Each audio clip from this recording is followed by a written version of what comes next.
Good afternoon, everyone. I'm Andy, and welcome to this week's Team Kentucky Update. Today, we start where we always start, with Kentucky's economy, with new jobs, and with new investment.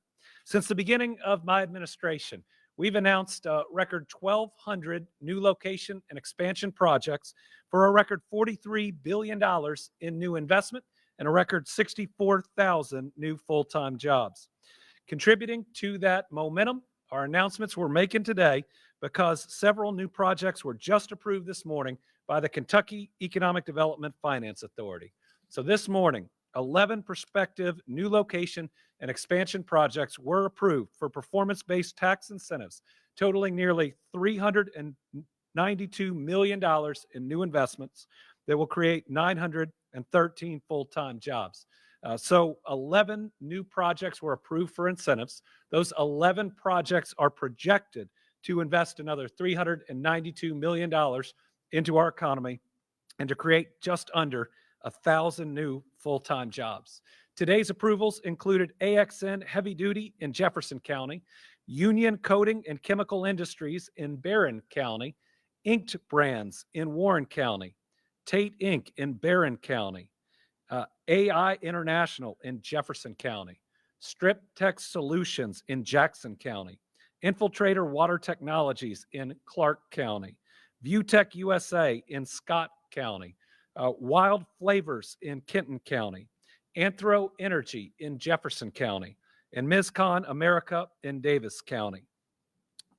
Union Coating and Chemical Industries, one of those companies, today announced that it will establish its first operation in the United States. And that operation will be a new facility in Barron County.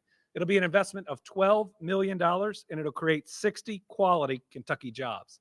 This plant will focus initially on powder coating compounds with plans to expand into additional product lines as market demand grows. Our talented workforce, incentive programs, unique location, and speed to market resources are helping to make the Commonwealth the most attractive destination for new business. I'm excited to welcome Union Coating and Chemical Industries to Kentucky and excited that we are their first U.S. operation.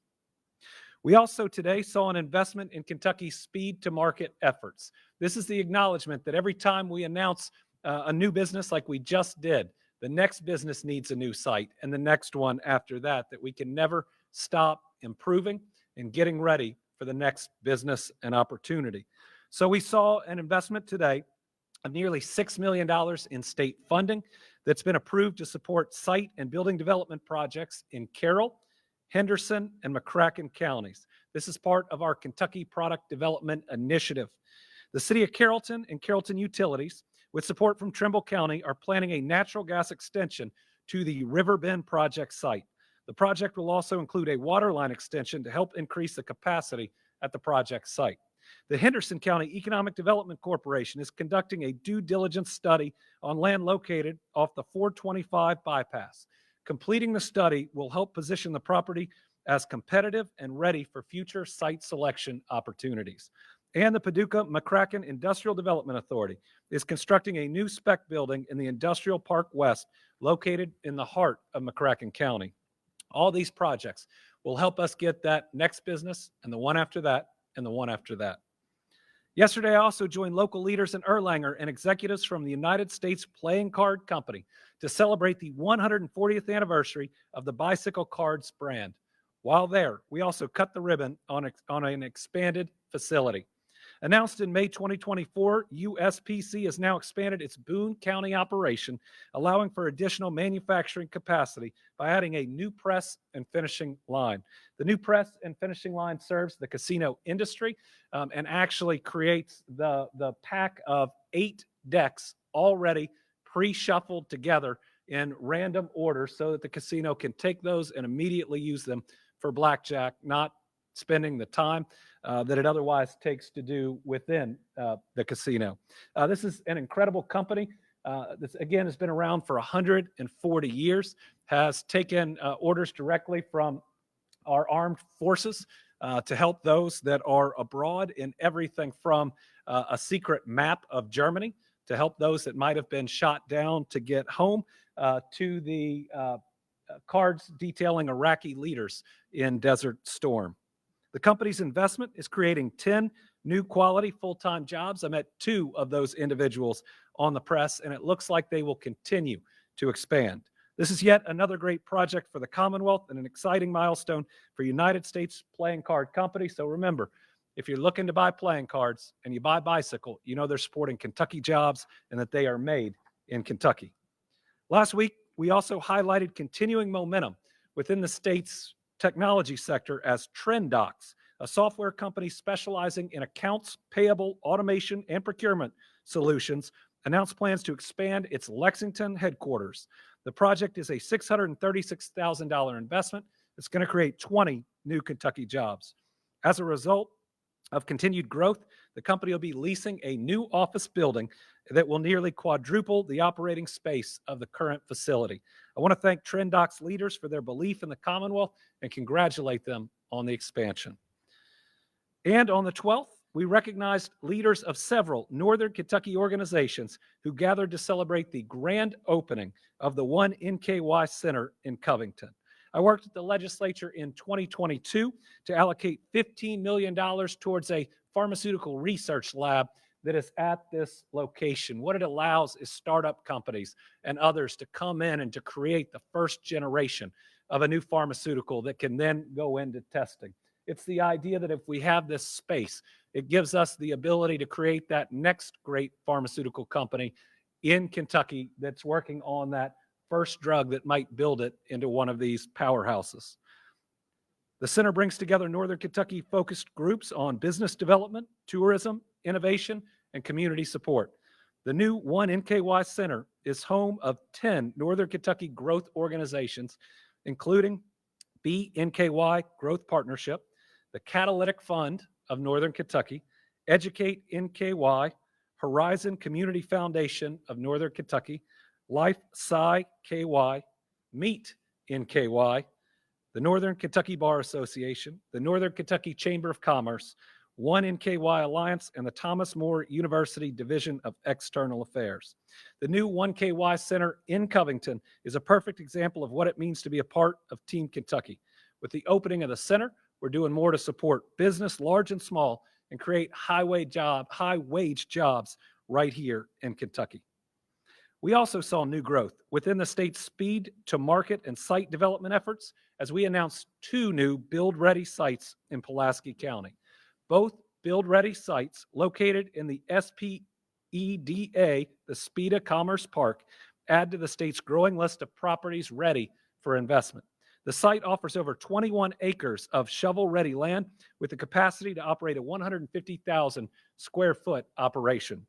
The second site includes nearly 13 acres of land with the potential to locate a 100,000 square foot building.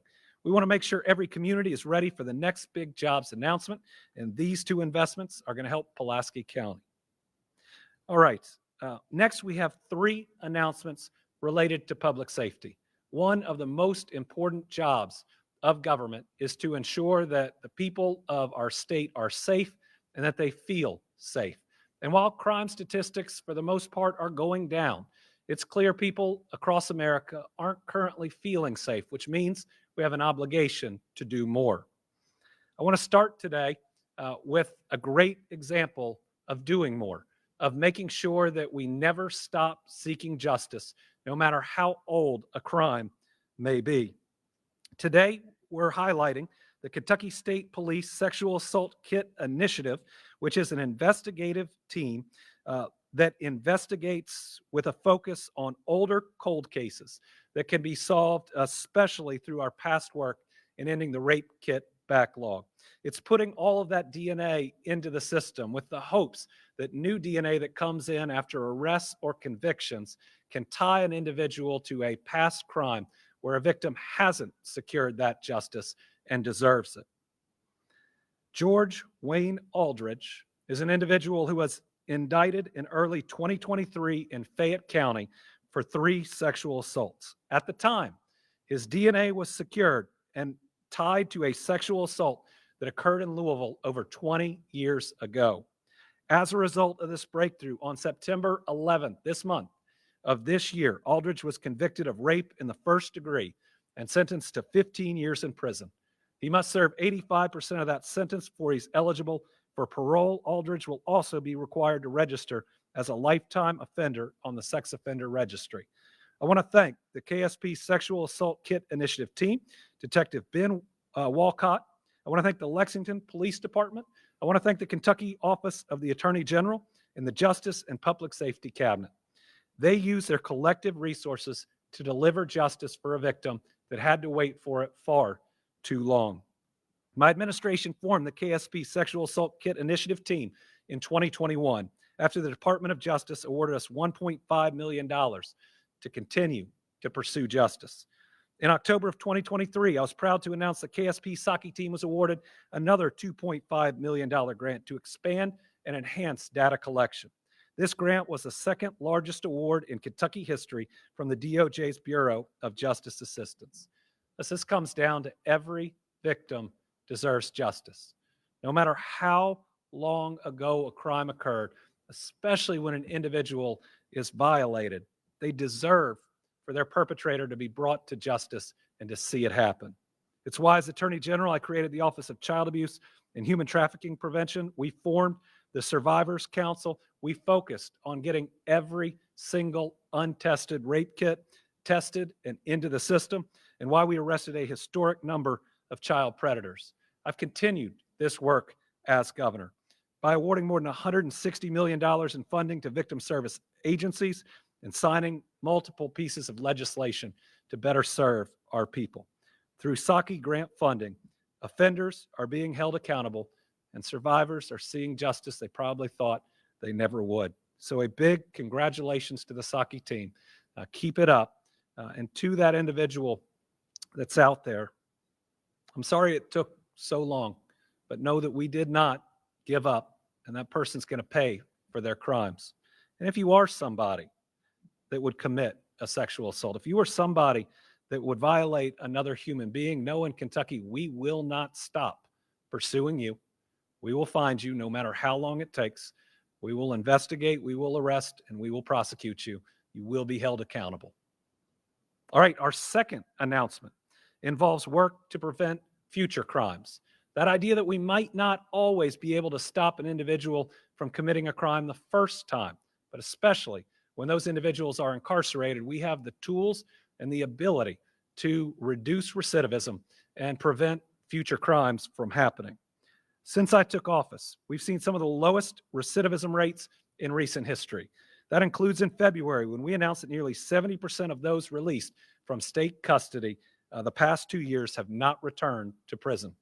It's important that we continue to invest in second chances because successful reentry builds safer communities. It prevents crimes from happening in the first place, and it boosts our economy. When an inmate is able to secure a stable, good-paying job once released, they are much less likely to reoffend, much less likely to commit another crime. That's why I truly believe there is power and there is safety in second chances. We've added 14 different technical education courses in prisons across the Commonwealth in less than 1 year. And in the next month, the Department of Corrections will begin offering new courses in construction, in plumbing, and CDL permit programs. By the end of the year, 26 courses will be available for inmates to prepare them for employment upon release. If we want to build this new Kentucky home, one where our neighbors, schools, workplaces, and houses of worship aren't just safer, but actually feel safer, reducing recidivism is one path to making sure we build that home. The Department of Corrections, though, needs your help. To build this safer community, we need your help.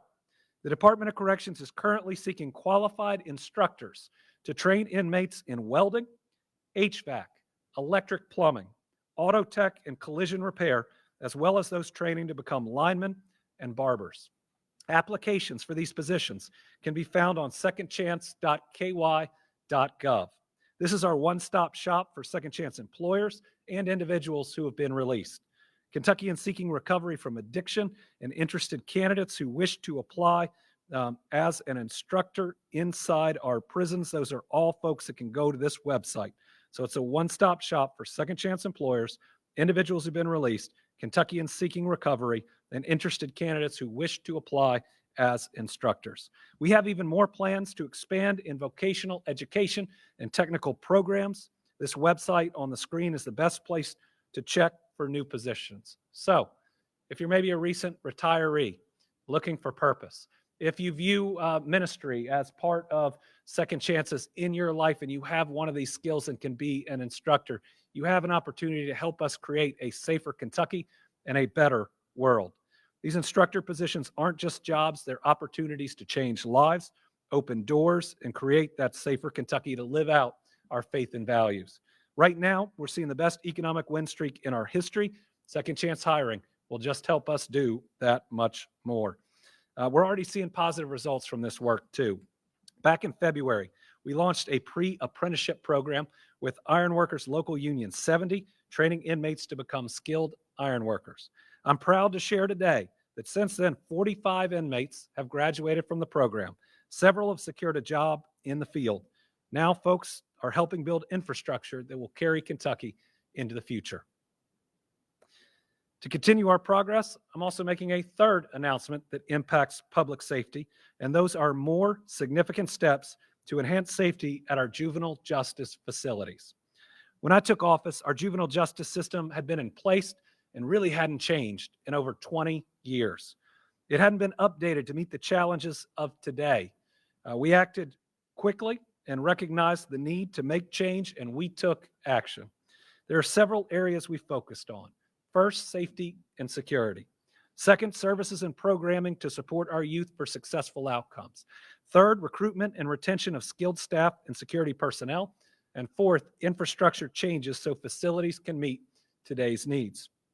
For safety, we've made system-wide changes. In 2022, to better protect youth and staff, we announced a new system where DJJ operates 3 high-security detention centers.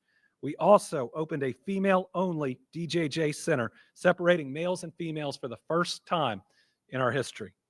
The 3 high-security facilities are for male juveniles 14 years and older who are charged with offenses indicating a higher potential for violent behavior. They are those facing charges for significant violent behavior. And those are folks that have less incentive to participate in the programming, and we found to be more disruptive. If you are looking at a long potential sentence that you are likely to serve in an adult prison, there is less of an incentive for you to participate in DJJ programming. Remember, before we did this, we could have someone awaiting trial for murder and someone who had been put in by a judge for truancy in the same facility.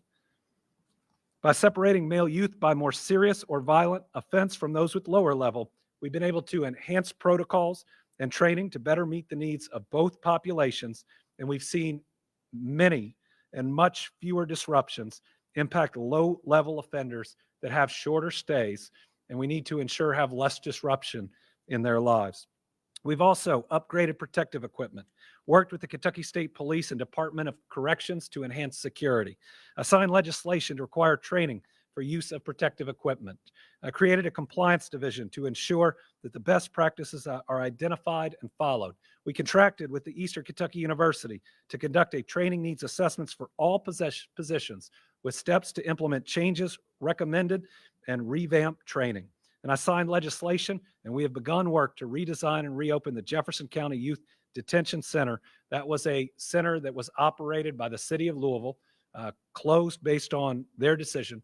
We've now been asked to reopen and are working towards that goal.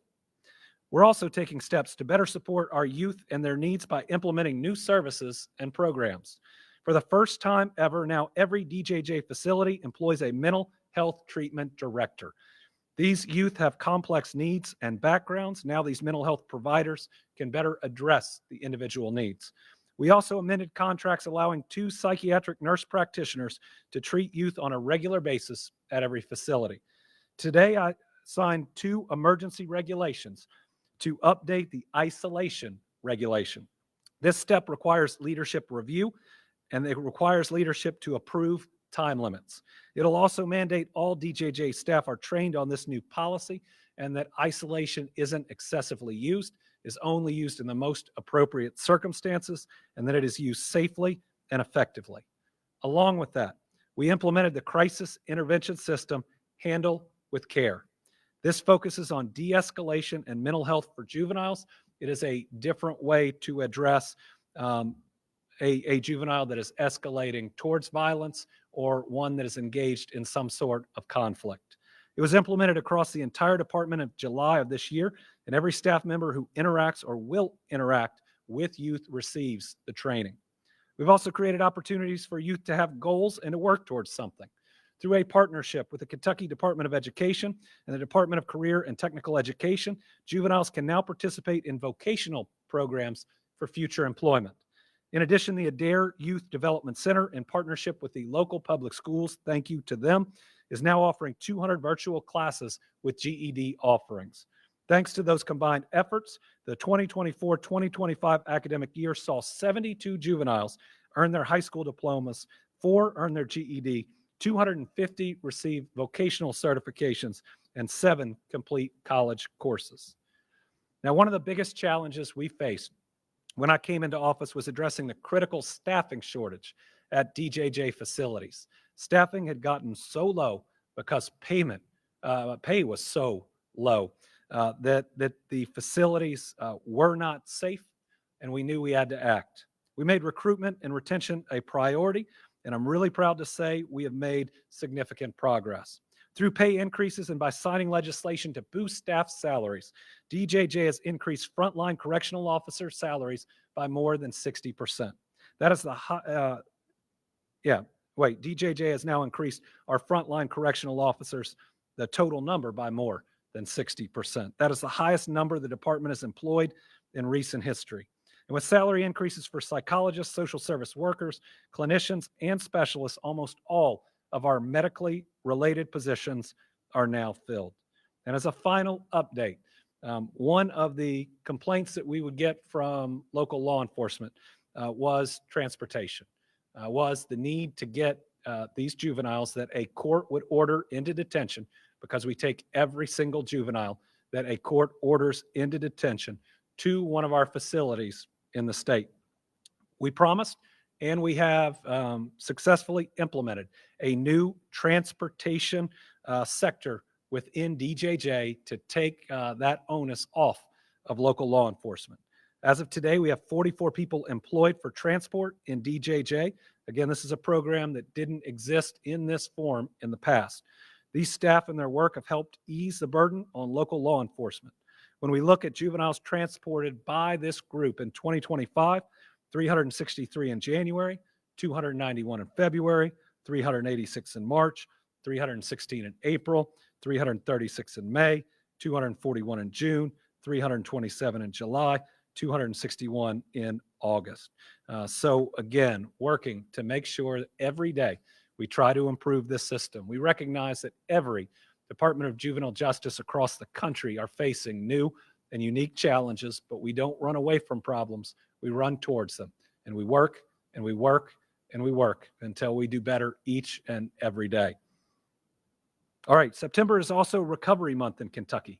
It's a month where we're making sure that Kentuckians struggling with addiction know that no one needs to walk the road to recovery alone.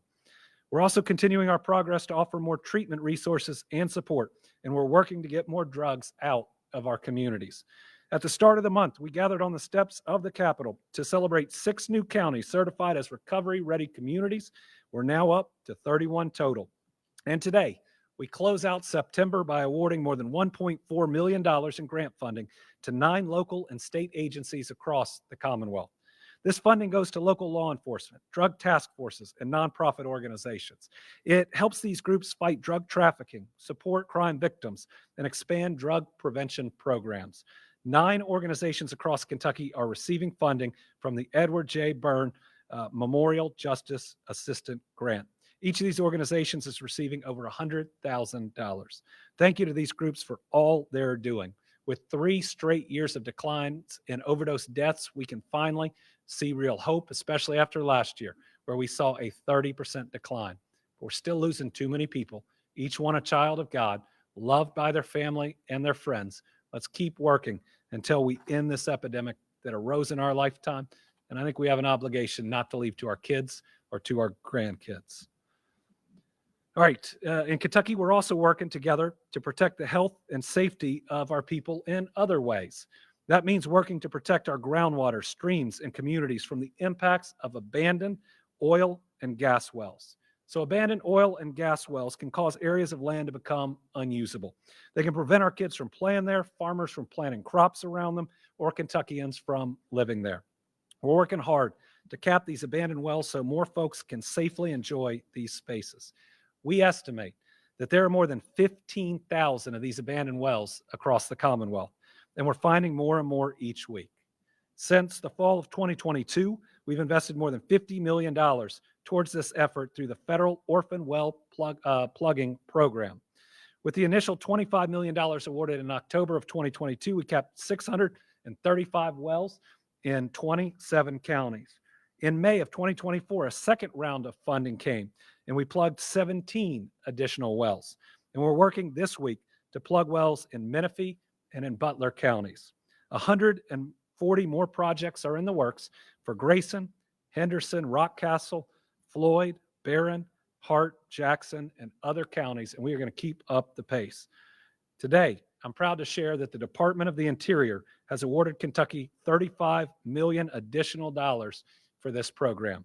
We'll keep making sure our land, water, air, and most importantly, our families are protected from the effects of these abandoned wells. Since 2022, this program has created about 100 jobs for Kentuckians, and so we're grateful for these funds. There's another program related to it, the Methane Emissions Reduction Program, and that helps us reduce emissions of methane and other greenhouse gases from active, low-producing oil and gas wells. We're investing about $13 million in that program to cap around 150 of these wells throughout Kentucky. So I want to thank the Division of Oil and Gas, the Department for Local Government, our contractors, landowners, and others for coming together on this important project. All right, today we also have Dr. Stack with us to discuss the Temporary Assistance for Needy Families, or TANF block grant funding. He's going to go into more detail, but this is a set amount of grant funding that we receive each year. It goes to a couple of different uses. The two biggest ones are families in need with dependents that can secure funding for a certain period of time, the idea to get back on your feet, as well as foster care. So in 2023, the federal government came to us and said that we hadn't raised payments in far too long, and the grant amount could support raising those payments. So we raised them. Since then, families in need in the program have grown by over 50%, and the cost of some care needed for high acuity youth has significantly increased. Now, costs exceed the total amount of the grant, requiring us to rebalance those payments. So we're going to be sending notices out to these families about what they're going to see. In some instances, funding is going to be cut. In others, it will be cut some, but still be higher than it was before the adjustment in 2023. I'll turn it over to Dr. Stack. Thank you, Governor. Good afternoon, Team Kentucky. So today, like the Governor said, I want to take a few minutes to talk about important changes coming to the Kentucky Transitional Assistance Program, or KTAP, and to transportation supports through the Kentucky Works program. So KTAP is a program that uses federal TANF grant dollars. Now, TANF is Temporary Assistance for Needy Families, and this provides financial and medical assistance to the parents or caregivers of children in need. The program also helps families find employment or get the training needed to secure a future job. The changes I'm about to review will impact November benefits. So this November 1st, folks in these programs will see their monthly KTAP payments and transportation amounts decrease. I know this is difficult news, and I want to explain why this is happening and what it means for families. So as the Governor said, in 2023, due to declining participation rates and very low benefit amounts, our federal partners directed Kentucky to update its TANF program for the first time since 1995 to better reflect nearly 3 decades worth of rising prices for goods, services, living costs, and other expenses. That update found that more Kentucky families needed help than were projected, and KTAP provided that additional support. As a result, the program grew more quickly than projected. Now, to break that down, the average number of families participating increased from 10,026 in state fiscal year 23 to 15,117 in state fiscal year 25. At the same time, costs for children in foster care rose sharply. Not only did we see an increase in the number of children entering foster care, but the cost of their care also increased. We have children in foster care who at times can't be placed right away because the services they need simply are not available. In those situations, our DCBS social workers have stepped in to provide around-the-clock care to make sure those children are safe. That has meant significant spending in staff overtime, security, and other emergency supports. And when we are unable to find placement, it is often through when we are able to find placement, it is often through single case agreements or pilot programs, which can come at substantially higher rates than traditional foster placements. So taken together, the faster than expected growth in TANF participation and the rising costs of foster care, these things are putting us in a situation where we face a funding shortfall and are unable to cover both needs at the current levels. To ensure we can continue meeting the urgent needs of children in foster care, we've had to make the difficult decision to reduce KTAP cash benefits and transportation supports. The new amount for eligible families is still higher than the amounts prior to 2023. However, it will still be an adjustment. I want to be clear. This is not a penalty for families receiving KTAP or for those participating in the Kentucky Works program. This change is the result of circumstances that go beyond any one program or household. We recognize that these reductions will result in added burdens, and we are committed to helping families connect with other resources where possible. If you need help applying for other benefits or finding community resources, please call a case manager at 1-855-306-8959. That's 1-855-306-8959, or visit your local DCBS office. We are here to help. Changes like these are not easy and they are never welcome. When financial resources are available, we are committed to directing them to support Kentuckians. Unfortunately, the other side of the coin is that when demand increases or funding is reduced, programs must be adjusted to stay within the designated budget allowed. Despite today's news, Team Kentucky's goal remains the same: to support Kentucky families, help parents work towards self-sufficiency, and make sure children are safe and cared for.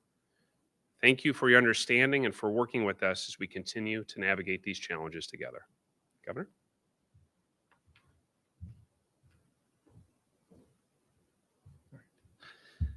Last Thursday, we hosted the premiere of Rising at the Mountain Arts Center in Prestonsburg. Rising's a documentary from Team Kentucky that tells the story of strength and resilience of Eastern Kentuckians following the deadly 2022 flooding. At the event, survivors and high ground homeowners, first responders, and local officials joined us to watch the documentary. That was followed by a roundtable discussion with county and city leaders from the area. If you were unable to join us at that premiere, we will host a special screening of the film tomorrow at the Grand Theater in downtown Frankfort. Doors open at 5 p.m. Seats are limited, so please RSVP by visiting rising.ky.gov. There you'll find the RSVP link, more information on the documentary, and how to donate to the Team Kentucky Storm Relief Fund. All proceeds go directly to help storm survivors across the Commonwealth. And now, for this week's Team Kentucky All-Star, we're going to outer space. Erin Overcash from Oldham County was just named one of NASA's newest astronaut recruits. She is one of 10 selected from over 8,000 applicants to report for duty as part of the 24th astronaut class. Erin has accomplished some incredible things to get where she is today. She has a bachelor's degree in aerospace engineering and a master's in bioastronautics from the University of Colorado Boulder. She is a lieutenant commander in the U.S. Navy. She served as a test pilot with over 1,300 flight hours in 20 different types of aircrafts. She was also a part of the Navy's world-class athlete program, which allowed her to train with the USA Rugby Women's National Team at the Olympic Training Center. And she is a two-time Kentucky State champion high jumper. That's pretty impressive. Over the next 2 years, she'll train for complex operations aboard the International Space Station, Artemis missions to the moon, and more. Following graduation, she'll join NASA's active astronaut corps. Congratulations, Erin. We are really proud of you. We recognize that this is an accomplishment that very, very, very few people ever achieve, and you do us great pride from being from Kentucky, having come so far and having achieved this. We are honored to name you this week's Team Kentucky All-Star. All right, with that, we will turn it over to questions from the press. As a reminder, we do this just about every week. Any journalist can join and can ask a question. What that means is that your government is always available and willing to answer those questions if people take the opportunity to either show up or to call in. All right, we'll start with Carolina from WLAX.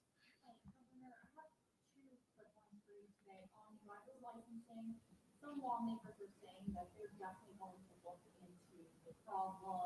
It's unlikely, leaders are saying that it's going to be a complete rollback of clerks, but they're going to look at some fixes. What are some things that you suggest they look at? We welcome lawmakers working with us on driver's licensing because, especially with the addition of vision testing and 15-year-olds, we're going to need more funding for more locations. I know that people want more locations, which requires more in the budget, as well as moving temporary staff to permanent staff. Those are two things that we can do. KSP is probably going to need a budget increase to have more of the testing because they run the actual driver's test with individuals. But we look forward to working with lawmakers on that to provide the services to make sure they're faster. Now, we also need to look at how to better get information out about how to skip the line. We have a couple of different ways where you don't have to come in. If you're willing to see an optometrist or an ophthalmologist on your own, and or coming in, getting the vision screening, but filling the rest out online. So we need to make sure that more Kentuckians see those options.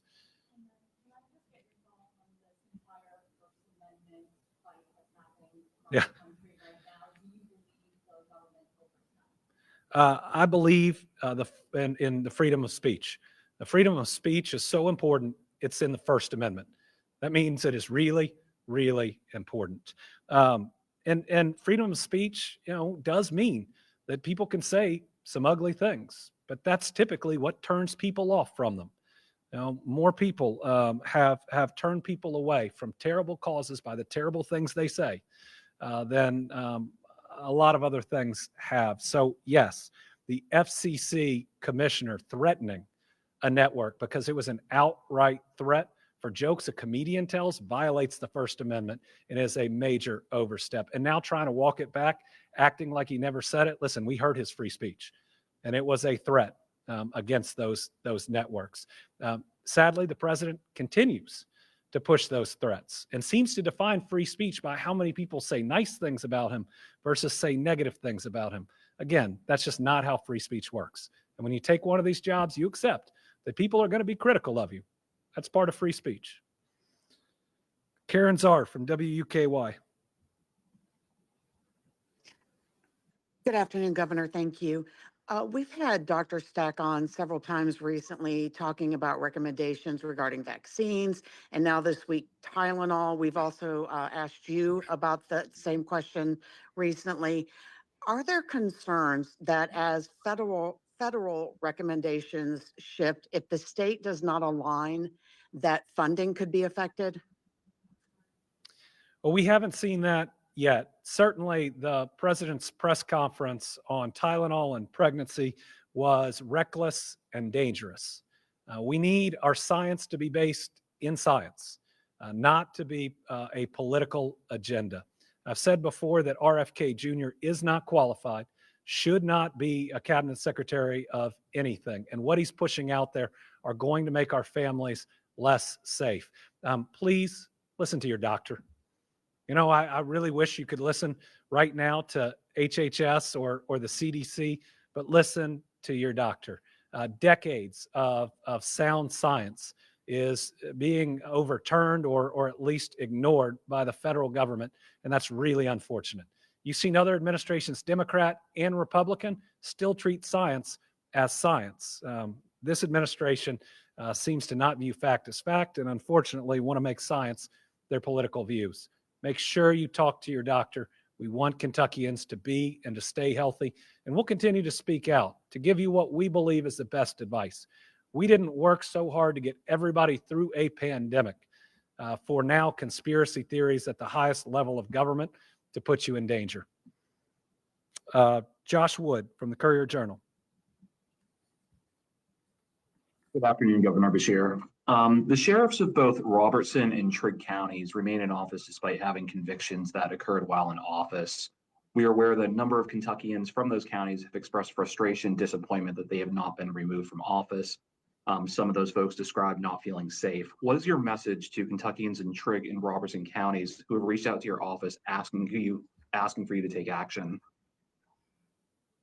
Well, we want everybody out there to feel safe in their communities and to be safe in their communities. Sheriffs are constitutional officers. And so when some people say, why don't sheriffs have a boss? It's because the Constitution created the office not to. The boss of sheriffs are the people that elect them and can ultimately refuse to vote for them the next time. Now, there are just a couple of procedures that are out there for removal of constitutional officers. Impeachment by the legislature is one, and there is a provision about sheriffs related to the governor. But this provision has only been used once successfully since the founding of our Commonwealth in 1792. So when you look at potentially invoking something that's only been used ever once successfully, and if you read about that case, it involves John Y. Brown and Happy Chandler, used in what was a very political situation. What you look for is how the criminal justice system has treated those cases. Certainly, misdemeanors as opposed to felonies are something that you pay attention to. Certainly, DUIs then push you into a standard where the law is actually talked about drunkenness and what is required. But what I'd say to individuals who don't feel safe in those communities is we've received a little bit of information. If there's more that you think we need, send it. I think I got a new letter that I saw today from Robertson County. It had the citations, not the convictions or not any evidence from what was eventually, I think, pled down or an offered plea in those, but you can keep sending those. But I want to close again by saying this is a procedure that has been used successfully one time, to my knowledge, in the history of the entire Commonwealth of Kentucky. Edward Marlowe from WKDZ Radio in Cadiz. Governor, good afternoon from the Penn-Isle. It's been brought to my attention that home-delivered meals from senior citizen centers could be on the chopping block across the Commonwealth as soon as October 1st due to some budgetary issues. And I was curious if you had been briefed on this issue, and if you have, what do you think the next steps are for area development districts, your office, and the Kentucky General Assembly? Yeah, at least until the General Assembly comes into session, we're all going to have to tighten our belts. What this is a senior meal program that didn't exist in its current form before the pandemic. When the pandemic hit, we saw that we had a large waiting list for seniors for meals, which shouldn't exist. I mean, in a state and a country that grows enough food for everybody, no one should go hungry. Sadly, that occurs all across the United States, and we developed and worked with the ad districts on enhancing this program to address it. During the pandemic, there were significant amounts of ARPA and other funds that we were able to use to eliminate a waiting list entirely. Coming out of the pandemic, we were able to work with the legislature for the first time ever to use general fund towards senior meals. It hadn't happened before. Now, in this last budget, there was a historic amount in each fiscal year, $10 million each to support this program. Last year, that didn't end up being enough. We had some leftover ARPA money, and we're able to supplement it. This year, the ad districts are saying they're going to need about double of what is the budgeted amount to meet the total needs, and there aren't ARPA funds left. The challenge with the budget is it sets the upward limit of the dollars that you have. So the only shorter term solution is when the legislature comes back, they could have an opportunity to appropriate again to this year. They can reopen this budget to increase it. What I will say is we need to take a really hard look at costs per meals, at costs of delivery, on whether we can do more of a carryout model. Are the meals just going to the senior citizens? Do we also offer them to certain families? At a time when we've got a budget deficit of $300 million we're going to have to address in this budget. And we're going to have significantly less usable dollars for a number of reasons in the next budget. We're going to have to be really cost conscious, and that's going to hit a lot of great programs. You heard about the TANF program and the fact that we're going to have slightly decreased benefits. I don't like it. But again, we have to be fiscally responsible and live within the budget. I think the ad districts are trying to do their very best. They're trying to achieve what I wanted to achieve, zero waiting list. We're all going to hit a point now where we've got limited resources to try to make the biggest impact. So we're going to have to look back at all these programs and figure out how to maximize them.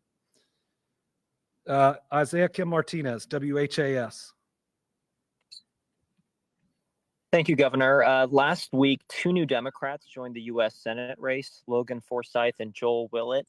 Have you talked with either of them about this race, and would you consider endorsing one of them? We did have 2 people join the U.S. Senate race. I've spoken to both of them. I typically speak at least to the Democrats who call me when they enter these races. I try to give them the best advice that I can. Right now, what I'm seeing is likely a competitive primary, and while I wouldn't say never, I rarely endorse in Democratic primaries.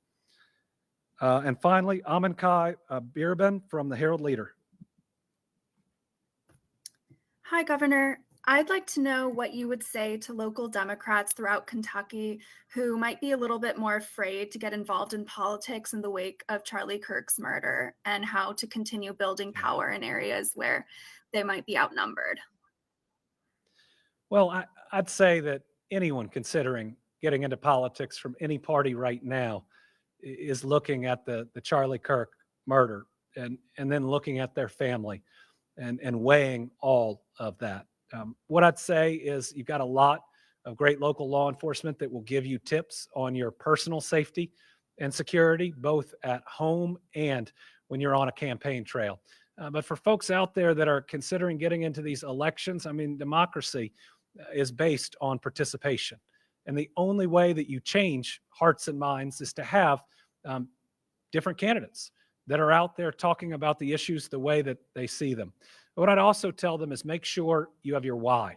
You have that reason that makes you want to get up out of bed and get into something that might be difficult, that might even appear unwinnable because you care so much about something that you want to change or so much about a group that you want to help that you're willing to go through all of it. To me, my why is my faith. It's why I try to make decisions that put love over hate, acceptance over judgment, that tries to create a kinder Kentucky, because I think we've proven that there's incredible strength and kindness. Look after any of our natural disasters.